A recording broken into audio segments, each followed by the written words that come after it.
You sleep 8 hours a night. Your blood work is perfect. You drink water, exercise, and take your supplements. By all traditional medical metrics, you are operating at peak efficiency. So why do you still feel like your system is crashing by 2 in the afternoon? Think of the high-powered executive, closing deals but feeling detached and empty, or the dedicated nurse, providing compassionate care all day, only to come home with nothing left for their own family. Maybe it's the student, acing exams, but feeling a constant low-grade dread about the next assignment. Society tells you that burnout is an emotional failing, a lack of focus, a lack of grit. But grit is not a spiritual quality. It is a metabolic allocation. You aren't tired in the traditional sense. You are experiencing what computer scientists call packet loss. Only it is happening inside your nervous system. Today, we are going to look at the human body not as a collection of organs, but as a high bandwidth information system. And we are going to explore why your biological firmware is crashing. Modern medicine is obsessed with two things: hardware and software. If a joint fails or an organ struggles, we treat the hardware with surgery or chemistry. If you feel anxious or depressed, we treat the software with therapy or medication. But this model completely ignores the layer that connects the two. It ignores the human firmware.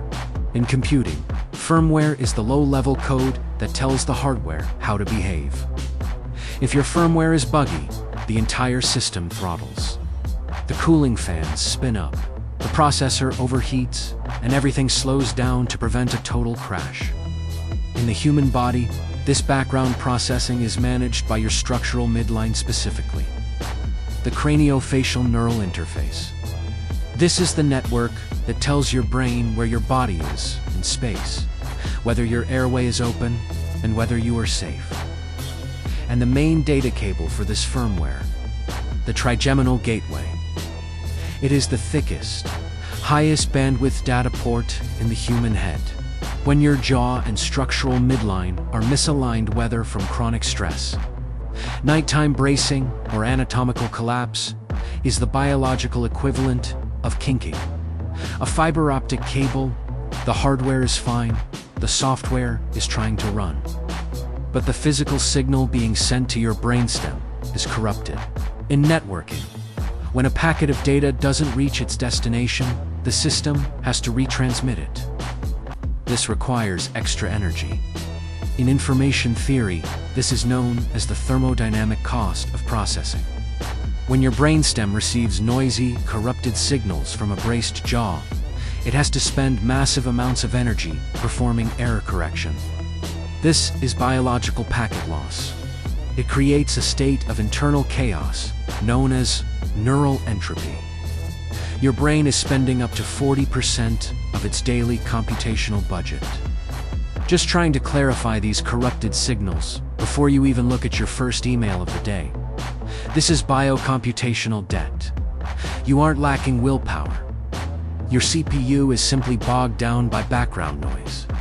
So, how do we fix it? The current biohacking trend tells you to add more to the system. More sensors, more stimulants, or even invasive brain implants. But according to a new systems biology model, the most advanced thing you can do for your brain is not to add more data. It is to remove the noise. By optimizing the trigeminal gateway and resolving the mechanical bracing at the oral interface, we stop the error codes. We move the nervous system from high-entropy chaos to low-entropy efficiency. We aren't just fixing a structural imbalance. We are literally defragmenting the human hard drive. When you clear the data port, the parasympathetic nervous system finally engages. The battery stops draining. The future of human performance isn't in adding more hardware.